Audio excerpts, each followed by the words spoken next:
কেউ যদি হজ না করে তাহলে কি হবে? উপরে আল্লাহ সুবহানাহু ওয়া তাআলা বলছেন যে কুফরি করবে, যে এটাকে অস্বীকার করবে, আমি তার মুখাপেক্ষী না। তার মানে হজকে কেউ যদি অস্বীকার করে সেটা সে কুফরি করলো। এখন এটা বর্ণনা আছে জামিউল হাদিস ৩১,৪৬৯ নম্বর হাদিস। ওমর রাদিয়াল্লাহু আনহু বলছেন, মান আতাকাল হাজ, যে মানুষ হজ করার সামর্থ্য রাখে, ওয়ালাম ইয়াহুজ্জা, কিন্তু সে হজ করেনি, ফাআকসিমু আলাইহি, তোমরা কসম দিয়ে তার ব্যাপারে এমন কথা বলতে পারো। কোন কথা?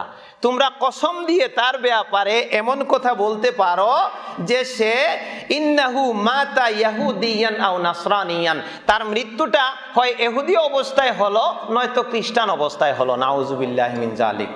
এই জন্য আমরা আজকে থেকে যাদের জীবনে একবারও হজ হয়নি, ফরজ আদায় হয়নি, একটু মিলাবেন, হিসাবটা মিলাবেন। কিভাবে মিলাবেন আমি সামনের দিকে ইনশাল্লাহ বলে দেব, ক্লিয়ার হয়ে যাবে যে আসলে যদি হজ ফরজ হয়ে থাকে আমার তাহলে বসে থাকার সময় নাই, এখনই রেজিস্ট্রেশন করতে হবে।